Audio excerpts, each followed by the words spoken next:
Hello friends, welcome back to our DK career classes. और friends, आज हमारा जो क्लास है बहुत ही इम्पोर्टेंट होने वाला है। हम स्पेशली यूपी टेट के लिए आपको क्लासेस प्रोवाइडेड करा रहे हैं और जैसा कि आपको पता है कि मैं आपके लिए इंग्लिश पढ़ा रहा हूँ। तो हमारे यूपी टेट में इंग्लिश सिलेबस जो है उसके बारे में तो हम ऑलरेडी डिस्कशन कर ही चुके हैं। तो हमारे सिलेबस में जो पहला टॉपिक था वो है अनसीन पैसेज, और मैंने आपसे कहा था कि अनसीन पैसेज में हम बाद में डिस्कशन करेंगे। इससे पहले हम जो दूसरा टॉपिक है द सेंटेंस, उस सेंटेंस के बारे में हम डिस्कस करेंगे। लेकिन सेंटेंस को जानने से पहले हमें उसके आसपास के एटमॉस्फेयर के बारे में भी पता होना चाहिए कि सेंटेंस से पहले के यूनिट्स क्या होते हैं। देखिए, अगर हम किसी चीज़ के बारे में फुल नॉलेज अटेम्प्ट करना चाहते हैं, जैसे कि हम सेंटेंस सीखेंगे द सेंटेंस, ठीक है। तो सेंटेंस से पहले हमें इसके आसपास के एटमॉस्फेयर के बारे में भी फुल नॉलेज होनी चाहिए, तभी हमें सेंटेंस अच्छे से समझ में आएगा। देखिए, ऐसा है, आप कहोगे कि हमारे टॉपिक में तो सेंटेंस है, ठीक है, लेकिन आप जो है वो आसपास की चीज़ों को हमें बताने जा रहे हैं, ठीक है। जब हम किसी चीज़ को सीखते हैं, किसी चीज़ को अच्छी तरह से सीखते हैं, तो हमें इसके आसपास के जो एरियाज होते हैं उनको सीखना बहुत ज़रूरी होता है। और एग्ज़ाम में ऐसा नहीं है कि सेंटेंस ही आपके टॉपिक में दिया है तो केवल सेंटेंस से ही क्वेश्चन पुटअप किए जाएंगे, ऐसा कुछ भी नहीं है। इससे इम्पॉर्टेंट इससे जो पहले के जो यूनिट्स होते हैं उनको भी एग्ज़ाम में पूछा जाता है और पूछा जाएगा, ठीक है। तो सबसे पहले हम इससे पहले के जो यूनिट्स होते हैं उसके बारे में डिस्कस करेंगे। तो देखिए, हमारा जो इंग्लिश लैंग्वेज में अल्फ़ाबेट होता है, वहाँ से हम स्टार्ट करेंगे। अल्फ़ाबेट,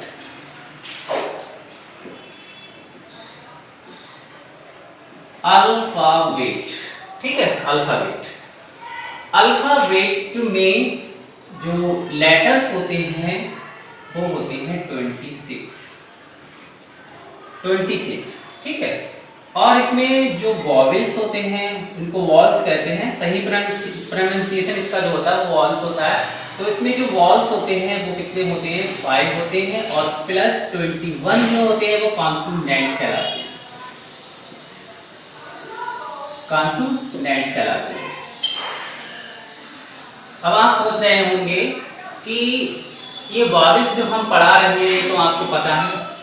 देखिए भाई, मुझे पता है कि वॉवेल आपको मालूम है कि 5 वॉवेल्स होते हैं, 21 कॉन्सोनेंट होते हैं। ये मुझे भी पता है कि 5 वॉवेल्स होते हैं, 21 कॉन्सोनेंट्स होते हैं, ठीक है। एक इन्फेंट होता है, एक न्यूबॉर्न चाइल्ड होता है, उसको भी पता होता है कि वॉवेल जो होते हैं वो 5 होते हैं और कॉन्सोनेंट जो होते हैं वो 21 होते हैं।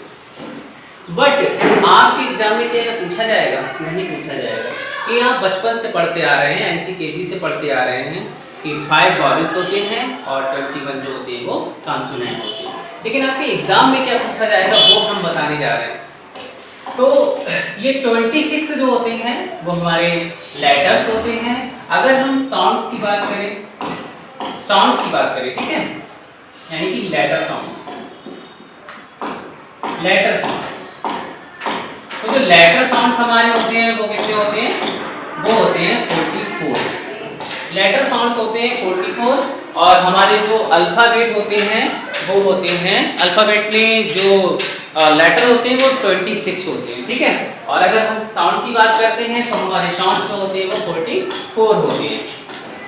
अब अगर हम इसका क्लासिफिकेशन करें, ठीक है, ये जो साउंड्स है अगर हम इसका क्लासिफिकेशन करें तो इसमें वॉवेल साउंड्स कितने होते हैं और कॉन्सोनेंट साउंड कितने होते हैं। तो इसमें जो वॉल साउंड्स होते हैं, जो वॉल साउंड्स इसमें होते हैं 20, और जो कॉन्सोनेंट साउंड्स होते हैं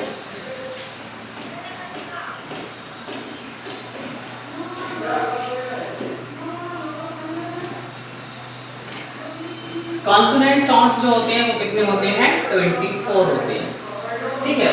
तो 24 और 20 कितने हुए? 44, ठीक है, कितने साउंड्स होते हैं? कुल मिलाकर 44 लेटर साउंड्स होते हैं। तो हमारे जो वॉवल साउंड्स होते हैं वो 20 होते हैं, जो कॉन्सोनेंट साउंड्स होते हैं वो 24 होते हैं। तो ये आपके एग्जाम में पूछा जाता है, पूछा गया है, 2-3 बार पूछा गया है, टेट में भी पूछा गया है, शायद एक बार सुपर टेट में भी इसको पूछा गया है कि how many vowel sounds are there in English. तो आपका आंसर क्या होगा? 20। ठीक है, 20 वॉवल साउंड्स होते हैं। अब अगर हम इस वॉवल साउंड का अगर क्लासिफिकेशन करें तो इसमें भी क्या होता है, देखिए इसमें हमारे जो मोनोथॉर्म्स, ठीक है, मोनोथॉर्म्स,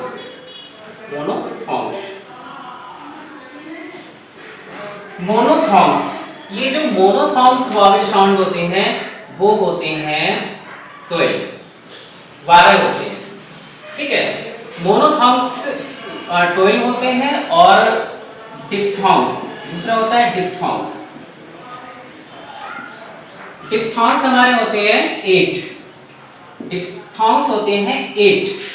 अब मोनोथॉर्म्स और डिप्थॉर्म्स में क्या अंतर है? देखिए ये मोनोथॉर्म्स जो है ये इसमें मोनो है, एक रूट वर्ड है और इसका मीनिंग होता है सिंगल, और ये जो थॉर्म्स है ये भी एक रूट वर्ड है और इसका मीनिंग होता है साउंड, इसका मीनिंग होता है साउंड। इसी तरह से ये जो डिप्थॉर्म्स है इसमें जो डिप है, ये जो डिप है इसका मतलब होता है, डिप का मतलब होता है टू। डिप का मतलब क्या होता है? डिप का मतलब होता है टू और थॉर्म्स का मतलब वही साउंड। तो डिप का मतलब होता है टू और थॉर्म्स का मतलब होता है साउंड। तो इसके नाम से भी हमें पता चल रहा है कि मोनोथॉर्म्स, यानी मोनोथॉर्म्स वो होते हैं जिसमें क्या होता है, सॉरी ये सिंगल होगा। मोनोथॉर्म्स क्या होता है? मोनोथॉर्म्स के नाम से पता चल रहा है कि जिसमें सिंगल साउंड आती हो। ठीक है, वॉवेल 2 होंगे लेकिन साउंड जो है वो सिंगल आएगी। और इसमें क्या होता है?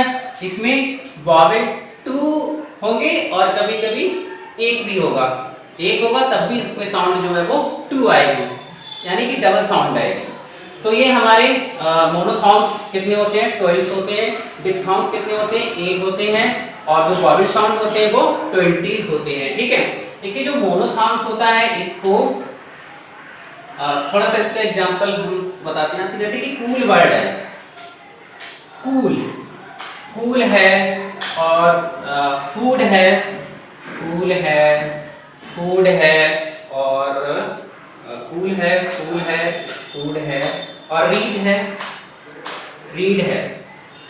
ठीक है, देखिए इसमें डबल वॉवल है, डबल वॉवल है इसमें, ये डबल वॉवल है, इसमें भी डबल वॉवल है, डबल वॉवल है, लेकिन अगर हम इसका प्रोनाउंसिएशन करें तो इसमें साउंड जो है वो सिंगल आएगी। कूल, अगर हम बोले कूल तो सिंगल ऊ आ रहा है। इसी तरह से इसमें भी डबल वॉवल है, वॉवल्स है, बट इसमें जो साउंड है वो कैसी है? सिंगल है। फूड, इसी तरह से रीड, इसमें भी डबल वॉवल्स हैं बट इसमें जो साउंड है वो क्या है? वो सिंगल है। रीड बड़ी ही आ रही है। ठीक है, इसी तरह से ये जो डिप्थॉर्म्स होता है, डिप्थॉर्म्स के कुछ वर्ड्स लिखते हैं, जैसे कि टाउन है, TOWN टाउन, जैसे कि बॉय है, डेस्ट्रॉय है। ठीक है, टाउन है, बॉय है, डेस्ट्रॉय है और हमारा मैट है। ठीक है, MAT, मैट है, मैट हो गया और मैट हो गया। ठीक है, हाँ, तो इसमें देखिए इसमें वॉल्स जो है वो तो वॉल्स जो है वो एक ही है, इसमें भी एक है, इसमें भी एक है, यहाँ पर देखिए इसमें भी एक है और यहाँ पर भी एक है, लेकिन जब हम इसका उच्चारण करेंगे, प्रोनाउंसिएशन करेंगे तो उसमें जो हमारा वॉवल साउंड्स निकलेगा वो डबल निकलेगा। जैसे टाउन, हम बोले टाउन, ठीक है, टाउन डबल निकलता है। बॉय, वो आई डबल साउंड निकल रहा है इसमें भी डेस्ट्रॉय और इसमें भी क्या आ रहा है? मैट आ रहा है। ठीक है, मैट, ये देखो डबल क्या आ रहा है? वॉवल साउंड्स आ रहा है। अब ये जो मोनोथॉर्म्स होते हैं इसको हम प्योर वॉवल्स भी कहते हैं। क्या कहते हैं? प्योर वॉवल्स भी इसको हम कहते हैं। ठीक है। तो monophthongs is also called pure vowels and diphthongs is also called impure walls or mixed walls or you can say grading walls, ठीक है। तो इसको हम ग्रेडिंग वॉल्स भी कहते हैं, ग्रेडिंग्स वॉल्स भी कहते हैं, और इसको मिक्स्ड वॉल्स भी कहा जाता है, मिक्स्ड वॉल भी कहा जाता है, और इसको हाँ ठीक है, और इसको हाँ इम्प्योर वॉल्स भी कहा जाता है,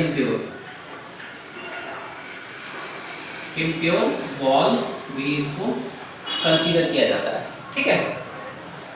तो ये हमारे जो एग्जाम हमारे टैट के, सुपर टैट के या यूपी टैट के या अदर स्टेट के जो टैट एग्जाम होते हैं, टीचर से रिलेटेड जो एग्जाम्स होते हैं, उनके पॉइंट ऑफ व्यू से ये जितने भी पॉइंट्स बन रहे हैं बहुत ही इंपॉर्टेंट हैं। पहला पॉइंट जो है वॉवेल साउंड्स कितने होते हैं हमारे अल्फाबेट में, ठीक है। कॉन्सोनेंट साउंड्स कितने होते हैं, 24 होते हैं। और इसका अगर हम क्लासिफिकेशन करते हैं तो मोनोथॉर्म्स इसमें 12 होते हैं, ठीक है। मोनोथॉर्म्स कितने होते हैं, 12 होते हैं, जिनको हम प्योर वॉवेल्स भी कहते हैं। और डिप्थॉन्ग्स कितने होते हैं, तो डिप्थॉन्ग्स जो होते हैं वो 8 होते हैं। और इसमें इसको हम ग्रेडिंग्स वॉवेल्स भी कहते हैं, ग्रेडिंग वॉवेल्स भी कहते हैं, और इसको मिक्स्ड वॉवेल्स भी कहा जाता है, इम्प्योर वॉवेल्स भी कहा जाता है। तो आई होप आपको यहाँ तक समझ में आया होगा। तो ये हमारे हो गए लेटर। अब लेटर के बाद अगर हम एक मिनट इसमें सेमी वॉवेल्स भी आते हैं। देखिए सेमी वॉवेल्स यहाँ पे नोट कर देते हैं, सेमी वॉवेल्स। सेमी वॉवेल्स कितने होते हैं, सेमी वॉल्स जो सेमी वॉल्स होते हैं वो कितने होते हैं। सेमी वॉल्स जो होते हैं वो 2 होते हैं, और वो कौन कौन से होते हैं, वो होते हैं W और Y। ये सेमी वॉल्स होते हैं, W और Y जो होते हैं वो सेमी वॉल्स होते हैं। क्योंकि ये सेमी वॉल्स क्या होता है, सेमी वॉल्स वो होता है जो कॉन्सोनेंट का भी काम करता है और वॉल्स का भी काम करता है, ठीक है। जैसे कि हम वर्ड लिखें क्राई, क्राई, ये क्राई है, क्राई। तो क्राई में ये बाई जो है वो क्या है, वो एक कॉन्सोनेंट है।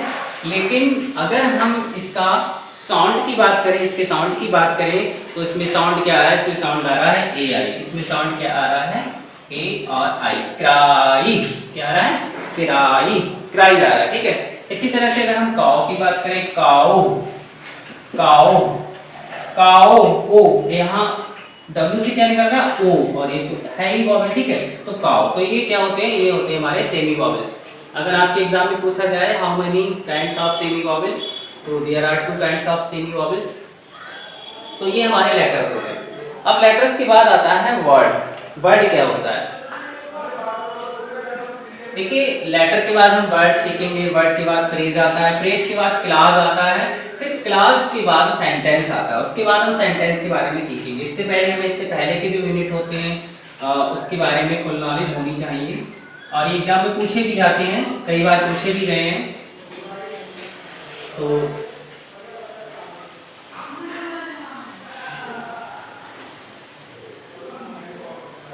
ठीक है, वर्ड, वर्ड क्या होता है, तो वर्ड होता है a group of letters, a group of letters और साउंड्स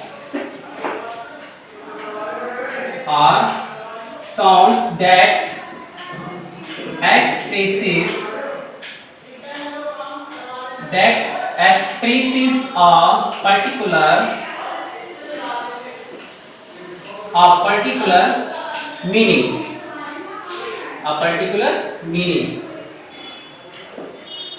तो वर्ड क्या होता है, अ ग्रुप ऑफ लेटर या साउंड्स होता है जो एक्सप्रेसेस करता है एक पर्टिकुलर मीनिंग को, यानी पर्टिकुलर मीनिंग को कन्वे करता है।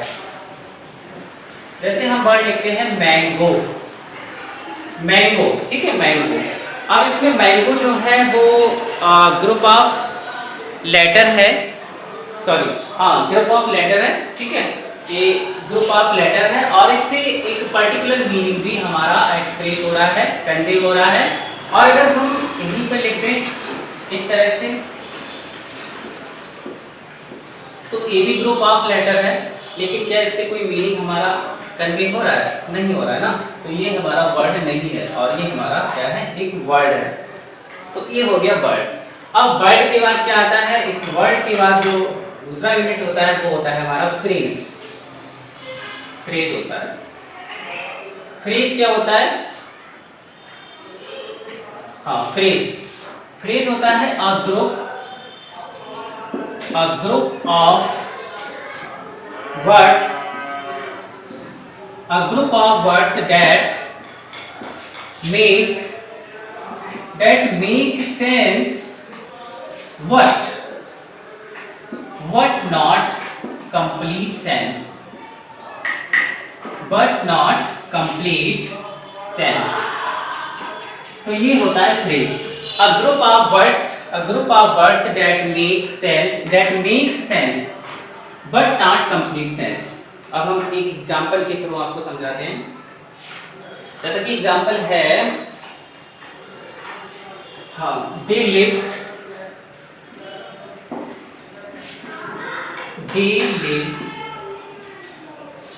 On an island.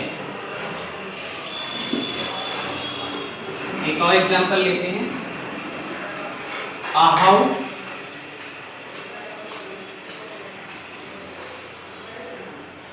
on an island vast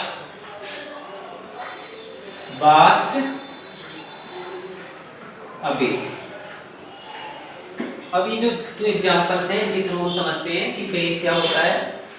तो देखिए पूरा सेंटेंस है, they live on an island. वे एक आइलैंड पर रहते हैं। A house on an island, island पर जो एक घर था वो वास्ट अवे हो गया, वो बह गया है। तो इन दिस सेंटेंस, अगर इस सेंटेंस पे देखा जाए तो हमारा फ्रेज क्या है? ये तो सभी वर्ड हैं, ये सभी वर्ड हैं, ठीक है, सभी वर्ड है ये। लेकिन इस पे जो फ्रेज है वो क्या है? तो ये हमारा, ये वाला जो पार्ट है वो हमारा फ्रेज है। जैसा कि फ्रेज की डेफिनेशन में हमने लिखाया कि ग्रुप ऑफ वर्ड्स, ये ग्रुप ऑफ वर्ड है, वर्ड्स का एक समूह है जो क्या करता है, डेट मेक सेंस। ये एक सेंस बना रहा है आइलैंड पर, ठीक है, क्या बना रहा है, सेंस बना रहा है आइलैंड पर, बट नॉट कंप्लीट सेंस। लेकिन ये कंप्लीट सेंस नहीं बना रहा है। कंप्लीट सेंस तो पूरा सेंटेंस बनाएगा, ठीक है। तो हमारा ये फ्रेज है, ये हमारा क्या है, फ्रेज है। देखिए फ्रेज और क्लासेस से रिलेटेड जो वीडियो हैं वो मैं आपके लिए नेक्स्ट वीडियो में इसके बारे में समझाऊंगा कि क्लॉजेस क्या होता है, क्लॉजेस कितने प्रकार के होते हैं, फ्रेजेस क्या होता है और फ्रेजेस कितने प्रकार के होते हैं। थोड़ा सा यहाँ पे समझ लीजिए। तो ये हमारा फ्रेज है। अब अगर हम देखें कि ये फ्रेज जो है वो किस तरह का फ्रेज है, ये इसमें क्या एक्शन कर रहा है, इसका क्या रोल है इसमें। तो देखिए ऑन एन आइलैंड जो है वो एक फ्रेज है, लेकिन ये यहाँ पर कौन सा फ्रेज है, ये एडवर्ब, ये एडवर्ब फ्रेज है। अगर आपके एग्जाम में आ जाए इस तरह से कि जो अंडरलाइन किया हुआ जो पोर्शन है वो किस तरह का फ्रेज है, तो आपको ऑप्शन होगा एडवर्ब फ्रेज है। और इसमें ये जो फ्रेज है ऑन एन आइलैंड, ये हमारा है एडजेक्टिव फ्रेज, ये है एडजेक्टिव फ्रेज, ठीक है। अब आप ये सोच रहे होंगे कि जो फ्रेज है इसकी शक्ल तो सेम है, इसकी और इसकी शक्ल जो है वो बिल्कुल सेम है, तो यहाँ पर ये एडवर्ब फ्रेज कैसे है और यहाँ पर ये एडजेक्टिव कैसे है। तो जो वर्ड्स होते हैं ना, कुछ वर्ड्स ऐसे होते हैं हमारे पार्ट ऑफ स्पीच में जो अपना अलग अलग रोल करते हैं अपनी पोजीशन के अकॉर्डिंग। यहाँ पर इसकी पोजीशन कुछ और है, यहाँ पर इसकी पोजीशन कुछ और है, ठीक है। तो अब हम इसको फाइंड आउट करते हैं कि एडवर्ब फ्रेज कैसे है और ये एडजेक्टिव फ्रेज कैसे है। देखिए एडवर्ब फ्रेज को फाइंड आउट करने के लिए, एडवर्ब को फाइंड आउट करने के लिए अगर हम भाई से भेयर से और भेयर से, वाई से और हाउस से, अगर इनके द्वारा अगर हम वर्ब से कोई क्वेश्चन करते हैं तो उसका जो रिप्लाई आता है वो हमारा क्या होता है, एडवर्ब होता है, ठीक है। पहली बात तो अगर हम क्या कहते हैं, दे लिव, वो रहते हैं आइलैंड पर। कहाँ रहते हैं वो, कहाँ रहते हैं, भेयर से क्वेश्चन करते हैं कहाँ रहते हैं, तो हमारा रिप्लाई क्या आएगा, वो एक आइलैंड पर रहते हैं, ठीक है। कहाँ रहते हैं, आइलैंड पर। तो ये हमारा हो गया एडवर्ब। तो adverb phrase a group of a group of words that makes sense, ठीक है, and act as an adverb is called adverb phrase, ठीक है। तो ये adverb phrase है। दूसरी बात हम कैसे फाइंड आउट करते हैं, adverb हमारा जो होता है वो किसी वर्ब को मॉडिफाई करता है, किसी एडजेक्टिव को मॉडिफाई करेगा या किसी एडवर्ब को मॉडिफाई करेगा, या फिर कभी कभी ये पूरे सेंटेंस को भी मॉडिफाई करता है। तो यहाँ पर देखिए जो लिव है वो क्या है, वर्ब है, मेन वर्ब है, ठीक है। और ये जो हमारा फ्रेज है, पूरा फ्रेज जो है वो लिव को मॉडिफाई कर रहा है, तो ये एडवर्ब फ्रेज है। अब यहाँ पर ये एडजेक्टिव फ्रेज कैसे है, देखिए समझिए थोड़ा सा। हाउस जो घर है आइलैंड पर, ठीक है। देखिए एडजेक्टिव क्या होता है, आपने पढ़ा होगा, एडजेक्टिव वह वर्ड होता है जो किसी नाउन या प्रोनाउन को क्वालिफाई करता है, उसके बारे में हमें कोई एक्स्ट्रा इंफॉर्मेशन देता है, उसके बारे में हमें जानकारी देता है, वो हमारा जो होता है एडजेक्टिव होता है, ठीक है। अब ये ग्रुप ऑफ वर्ड है इसलिए एडजेक्टिव फ्रेज है, और ये इस नाउन को, ये हाउस क्या एक नाउन है और ये नाउन को सीधा सीधा क्वालिफाई कर रहा है, ठीक है। अब जैसे एक सेंटेंस है, अ beautiful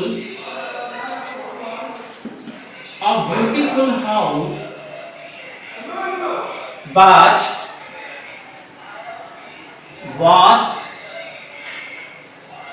away, a beautiful house washed away। तो इन दिस सेंटेंस ये हमारा क्या है, ये जो है वो एक आर्टिकल है और ब्यूटीफुल जो है वो एडजेक्टिव है, और ये हाउस जो है वो क्या है, नाउन है। जनरली क्या होता है, जो हमारा एडजेक्टिव होता है जिसको एट्रीब्यूट कहते हैं वो नाउन से पहले आता है, लेकिन जो एडवर्ब फ्रेज होता है, जो एडवर्ब फ्रेज होता है वो नाउन के बाद जाता है। जैसे कि नाउन है इसके बाद एडजेक्टिव फ्रेज आया है, ठीक है, और ये केवल अकेला एडजेक्टिव होता है वो नाउन से पहले आएगा, ठीक है। तो ये हमारा हो गया एडजेक्टिव फ्रेज।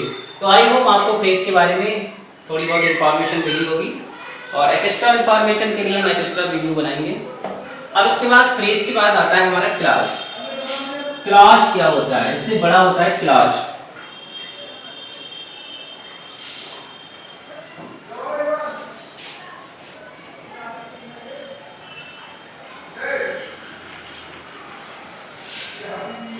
क्लास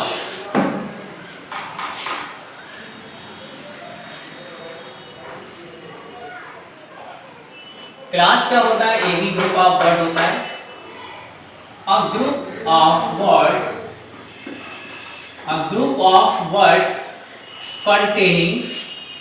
containing या having containing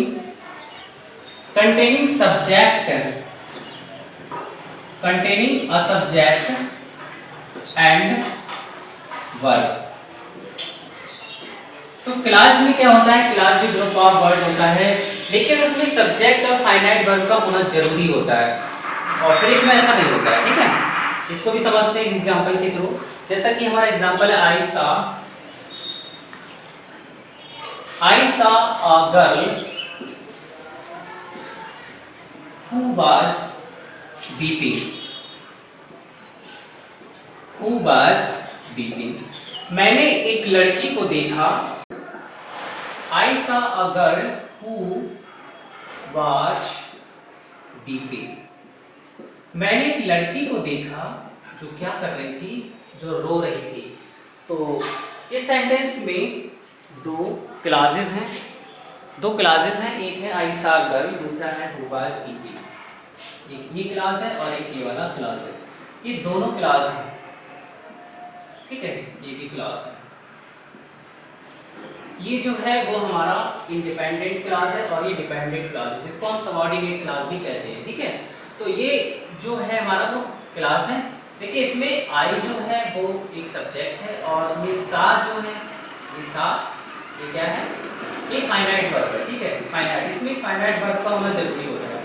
इसी तरह से इसमें भी क्या है, सब्जेक्ट का काम कर रहा है, रिलेटिव प्रोनाउन है यहाँ पर, और हु जो होता है वो सब्जेक्ट का ही काम करता है, और ये जो पोर्शन है वो वर्ब का है, ठीक है। तो ये दोनों क्लास हो गए।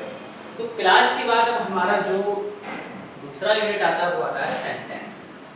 सेंटेंस क्या होता है, सेंटेंस, ठीक है, sentence.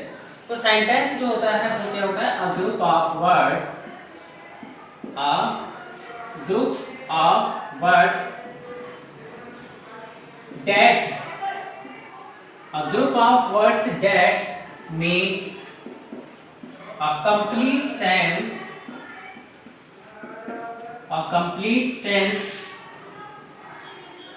is called sentence. Is called sentence. तो जैसे कि ये है they live on an island, ये जो है वो एक ग्रुप ऑफ वर्ड है कि वो आइलैंड पर रहते हैं, वो एक आइलैंड पर रहते हैं। एक सेंटेंस है, एक ग्रुप ऑफ वर्ड्स है, एक ग्रुप ऑफ वर्ड्स है that makes a complete sense, जो एक कंप्लीट सेंस बना रहा है, जिससे कंप्लीट हमारा जो मीनिंग है वो सही तरह से एक्सप्रेस हो रहा है, सही तरह से कन्वे हो रहा है कि वे कहाँ रहते हैं, आइलैंड पर रहते हैं। तो ये है सेंटेंस, तो ये सेंटेंस है, ठीक है। अब हमारा जो यूपी-टेट का जो टॉपिक है वो सेंटेंस है, ठीक है। अब हम सेंटेंस पर डिस्कस करेंगे नेक्स्ट वीडियो में। तो कैसा लगा आपको हमारा ये वीडियो? अगर आपको हमारा ये वीडियो लगा है, अच्छा लगा है, तो मैं आपसे ये नहीं कहूँगा कि आप इसको हमारे चैनल को सब्सक्राइब करें। अगर मेरे पढ़ाने का तरीका आपको अच्छा लगा, आपको लगता है कि मैं आपको सही कंटेंट या सही कॉन्सेप्ट प्रोवाइड करा सकता हूँ, तो आप मेरे चैनल को सब्सक्राइब कर सकते हैं और अपने दोस्तों में और अब आपके जो भी रिलेटिव्स हैं जो यूपी-टेट की तैयारी कर रहे हैं उनमें आप शेयर भी कर सकते हैं, ठीक है। तो थैंक यू फॉर वॉचिंग।